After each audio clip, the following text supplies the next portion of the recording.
It was just heartbreaking to see the place that you call home, the place that you've made a home for your children, the place that they feel safe, just kind of like literally ripped apart. Hurricane Michael hit Panama City, Florida, and the Bay County area on the 10th of October. The epicenter of the storm and the most hard-hit area of our area was Mexico Beach, which is immediately to the east of Tyndall Air Force Base. Tyndall Air Force Base sits on 29,000 acres here up in northwest Florida. The last weather update we got was when the storm made the forecast check turn to the northeast, which put us right in the middle of the crosshairs. That's when we lost all of our communications. At that point, we just waited for the storm to hit. It looked like a bomb went off very shortly thereafter. We did not know what to expect. We had never experienced anything quite like this before. Life and day-to-day activities have changed for all of us. What all of us are collectively doing is looking at the condition that we are in right now and seizing the opportunity to make this a base that will be relevant for decades to come. Everybody's mind has had to shift into this new age of adapting and innovating and just doing what we can to make sure that the mission doesn't stop. What does energy resiliency look like? What does facility resiliency look like?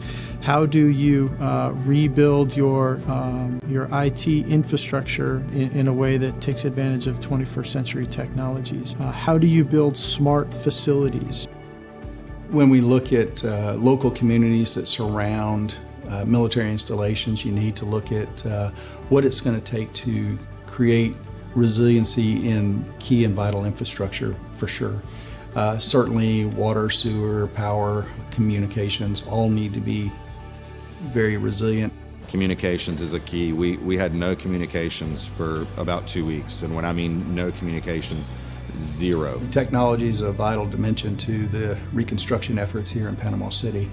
One of the things that is happening is we're seeing a great commitment on behalf of communications businesses that are looking to invest into this community. 5G technology, which will help not only this community, but certainly Tyndall Air Force Base. We're reaching out to industry, trying to get their best practices, their best ideas. We had an industry day event last week where we invited them to participate, and we're going to continue to do that to solicit some of their ideas. We've brought the experts from the Air Force who do community planning. So these are civil engineers and community planners. They're here on our base every day to make sure that we are building the base of the future.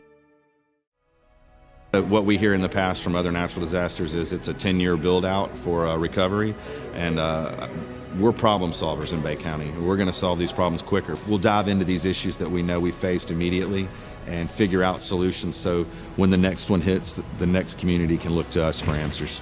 As a military member, if I have to go through this experience, there is not another community I'd rather stand beside at a time like this than this community here in Bay County. Just like Tyndall Air Force Base is working to build the base of the future, all the local municipalities plus the county are looking at what they can do to make our community a community of the future as well. With Warrior Ethos, you have hardiness of spirit. So what we teach is that no matter how hard times are, you have to stay tough, you have to keep going, you can't stop.